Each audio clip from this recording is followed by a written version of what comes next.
राम गुल सांगी चवे मुखे ॾाढो थो तूं वणी अच अज के कदम खणी त मां सोना सिर सदको कयां चंड वञी चौया रखे मुंहिंजे मिठे मन छा रखे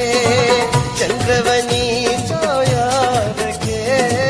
मुंहिंजे मिठे मन छा रखे वाटुनि ते आऊं वेठो आहियां वाटुनि ते आऊं वेठो आहियां चंड वञी चौया रखे मुंहिंजे मिठे मन छा रखे वाटुनि ते आऊं वेठो आहियां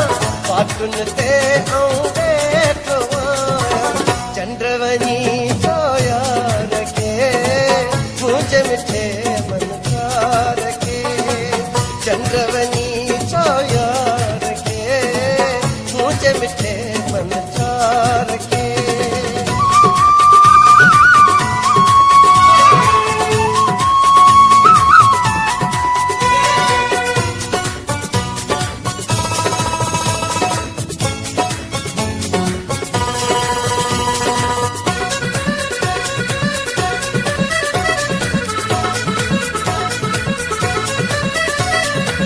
वादो कया तो मूं ॾे अचण जो सालनि खां पोइ मूं सां मिलण जो वादो कया तो मूं ॾे अचण जो सालनि खां पोइ मूं सां मिलण जो पूरो कयो इक़रार खे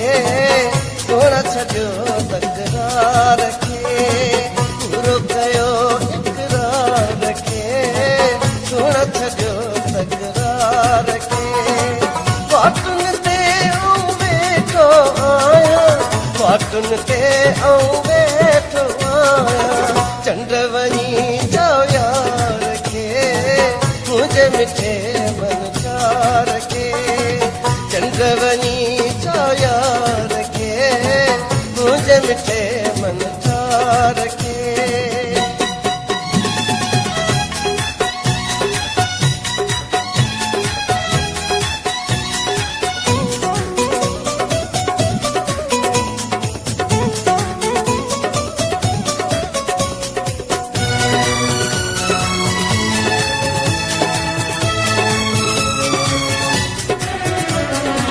दर्द जो तारो तो वक्त आहे मन जो मारू तो वक्त आहे दर्द जो तारो तो वक्त आहे मन जो मारू तो वक्त आहे दे दवा बीमार खे काॾे कयां आज़ार खे दे दवा बीमार काॾे कयां आज़ार खे वाटुनि ते आऊं वेठो आहियां वाटुनि ते आऊं वेठो आहियां चंड वञी चौया रखे मुंहिंजे मिठे मन छा रखे चंड वञी चौया रखे मुंहिंजे मिठे मन छा रखे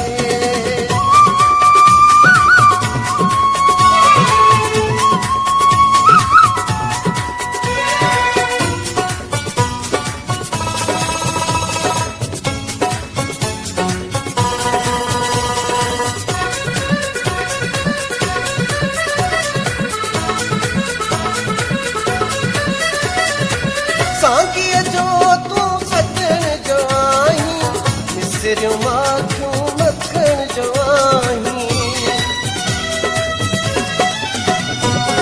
सांगीअ जो तूं सजण जो आहीं मिसरियूं माखियूं मखण जो आहीं तुरस कयो दीदार खे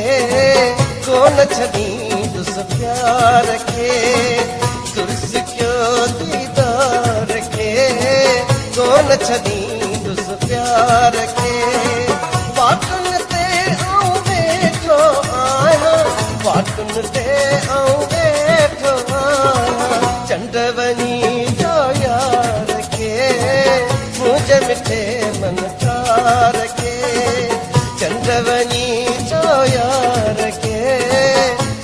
मिठे मनकार के वाटुन ते